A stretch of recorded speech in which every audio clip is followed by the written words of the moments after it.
Hi, I'm Mr. Callista and this is my guide to New Blanc, which is the easiest of the city levels in the Climb 2.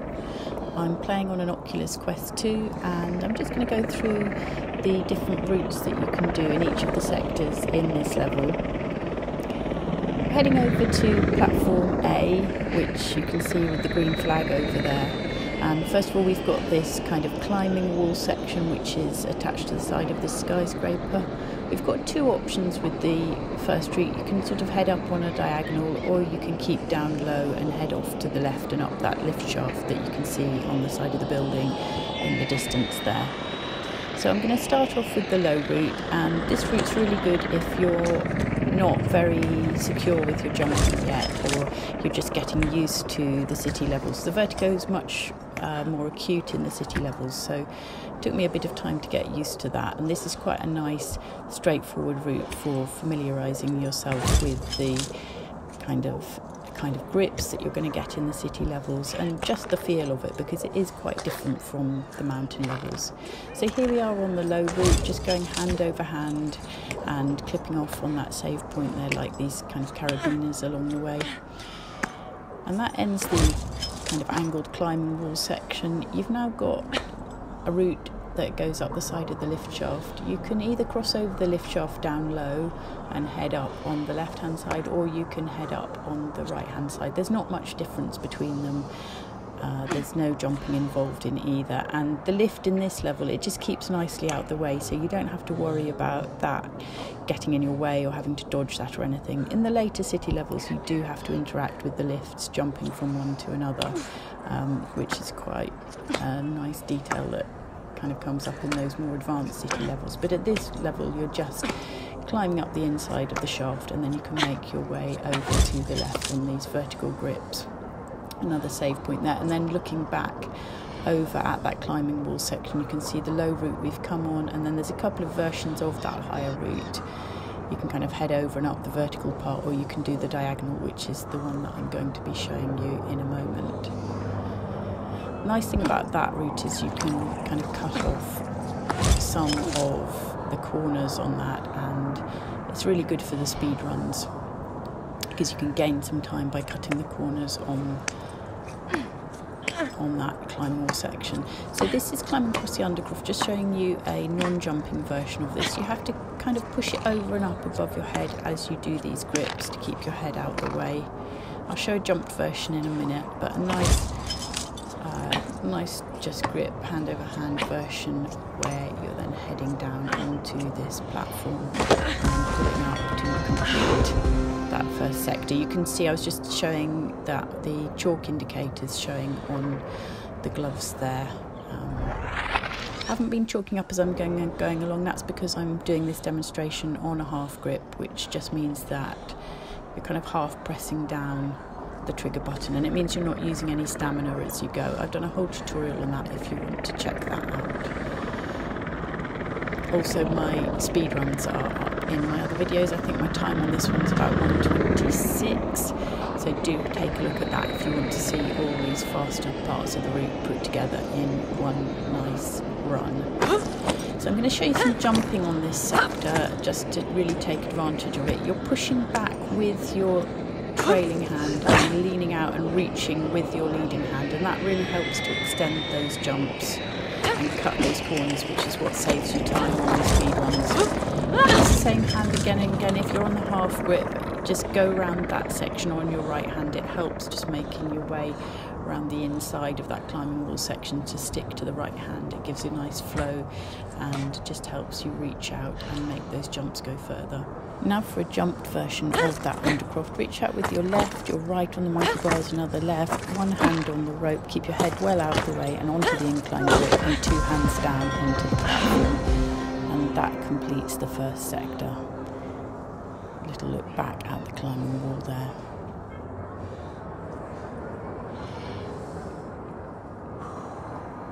Okay, so looking ahead to the second sector, you can see the Blanc building there with the red flag up on top of it. That's the flag for the end of the third sector. That's flag C, where the finishing platform is. You can't really see flag B from here, the cyan flag that we're headed towards. It's between that Blanc building and the one with the yellow on it there.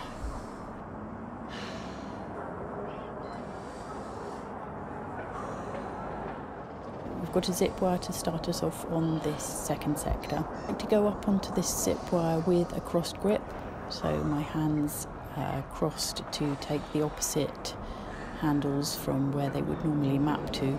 The reason for that is that at the end of the zip wire, where I want to jump off it, I'm going to be able to get a better reach out towards the left-hand side, where I'm going to jump onto a kind of flagpole.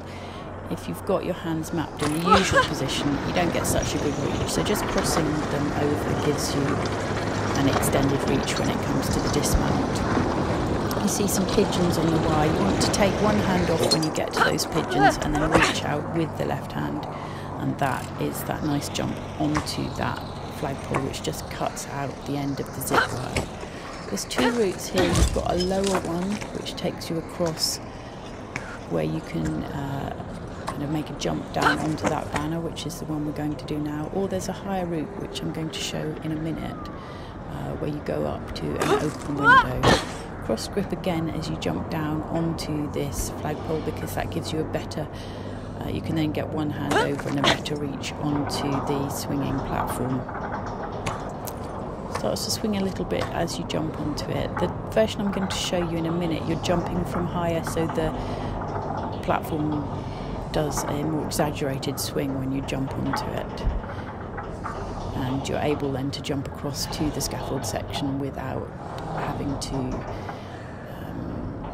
do the intermediate parts of the climb. But this one we're going to head around the platform. Keep your head well over to the right as you jump, otherwise you get kind of bumped off. And I'm going to reach out and extend towards that kind of rubbish chute and head up the side of that and across the wire and then up the side. Yeah, and we've got some inclined poles to jump on now. You go quite quickly when you go onto those poles, so you need to be really ready for this sequence. We're going to go right, left, right, and then reach out onto to grab a kind of horizontal bar at the end. You've got to get enough momentum going to get the extension on that last jump, otherwise you fall short. So here we go, right, left, right, and then extend out towards that horizontal. And just looking back at that route there, and we're just going to reposition. Yeah, if you fall short, you end up going down that second sliding inclined bar. So just repositioning my hands, and I'm now going to reach out and jump towards that second moving platform. Push back on the scaffold as you jump to extend that, and then hand over hand along the edge of this swinging platform and push up onto the window cleaning rig there. Just re-chalking, but actually I'm going to rewind at this point and show you the second option for this sector. So here we go up just on a normal grip, because I'm going to go to all the way to the end of this zip wire this time, so no need for the cross grip because I'm not going to do that early dismount. So take it all the way to the end, and then we can work our way around these projecting bricks and the balcony, and we're heading for the upper route this time. Reposition my hands as we head around the corner to get enough reach there, and heading up and across this sequence of windows and up onto that high level window. Now we're going to jump down onto the platform and see it really gets a swing going this time. You have to keep your head back as you jump down into it, otherwise you get bumped off. So it's got much more of a swing this time, and what that allows is it gives us the reach. If we jump at the apex of that swing, it gives us enough reach to get all the way onto that scaffold without having to go up the rubbish chute. I've tried this a few times and It's quite a fun route, but I don't think there's any time advantage in doing it, because you lose all the height. You've still got to make up this height to get to a good position to jump onto that platform. With the other route, you get the height in the course of the route. You're going up the roll chute, you're at the right level to make that transition. You get that quick sequence across the sliders, and so you're at the right height to make that jump down onto the swinging platform. So that higher level jump, it's good fun as long as the motion sickness isn't too much for you where you jump onto that swinging platform, but I don't think there's any real time advantage in doing it that way. So we're heading into the third sector now. It's quite a long transition up the side of this building. It's a nice moment to take in the view. I read that the developers based this one on Miami. It's a really dramatic view across the city.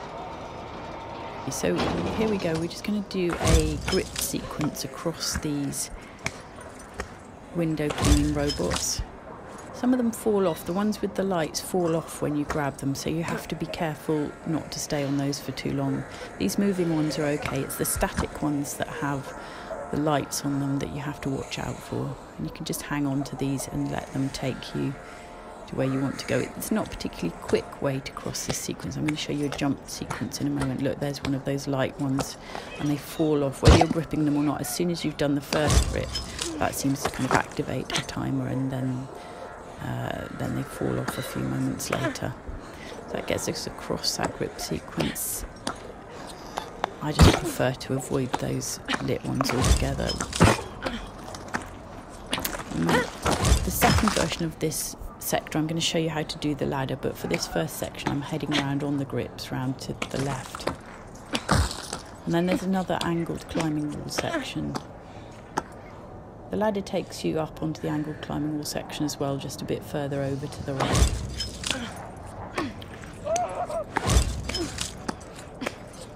It's quite awkward, this section. It's more difficult to cut corners on it than the first climbing wall section. The geometry of it, where it's protruding, you get knocked off easily. So here we're heading up towards this hoarding. We've got two routes on this hoarding. You can go horizontally along the bottom, or you can go vertically up that side. For the speedrun, I prefer that vertical route. This one, I'm actually going to show you how it flips you off. See, the hoarding turns over as you're on it, so it flips you off. So it's quite awkward. You've got to be careful with the timing as you do that. So I'll show you that again. We'll head along that horizontal section up onto those grips, and then you wait for it to start turning and then jump across that hoarding as it goes, and then you can head up this vertical series of grips on the right hand side. And then this is heading towards the end of the sector with the rope going to the central tower, and we can head up on the grips past some of those balloons and all the way up onto that final platform. So there we go, that's one version of that final sector. I'm now going to rewind and show you a second version of that sector where we're going to jump across those window cleaning robots and also take the ladder in the second part of this sector. So it's going to be a faster version of this sector. It's the one I use for my speedruns. And here we go, we're going up on a right, another right, right again, and then swap to the left, right, left, alternating those last ones, and then up onto those grips. Jump onto the ladder, you want to jump towards where that ladder is falling to, so you need to anticipate its swing. And watch that grip falling down into oblivion there. And then we're going to just climb on a series of grips around this corner. You can't jump straight away, you need to get into a good position to do some jumps on this part, otherwise you just get bumped off. It's quite awkward geometry on this section of the climbing wall. So some grips around here, then a jump up to the left, another one to the right, and up onto that vertical grip, and heading back towards that rope that leads up to the hoarding that we went up before. This time we're going to take the left-hand route, the vertical route up the side of the hoarding. You can see as the hoarding flips over, you get a different sequence of grips for that left-hand route. Either of them will work. You don't have to wait for one or the other. You can go straight up on one of them, and you don't have, on this option, you don't have to wait to kind of jump over the hoarding as it flips. You can head it all up in one sequence of jumps. So here we go, up these grips to the left, and then right, left, and up onto the series of rungs. You can do that sequence on either of the versions. It's pretty much the same. So it's an easier sequence than heading across the hoarding, where you've actually got to time it and jump across the hoarding as it's flipping, and it's also faster. So I think the only reason you'd do the other route is if you were going for a high score rather than a quick time, because there's more grips on that second route. You've got to kind of pull this beam over your head and then jump, keeping your head well out the way of it, otherwise you get knocked off, and then pushing down on these grips and reaching up towards the grips on the tower. And you're kind of pushing back and reaching around at the same time on this sequence, a kind of spiralling action.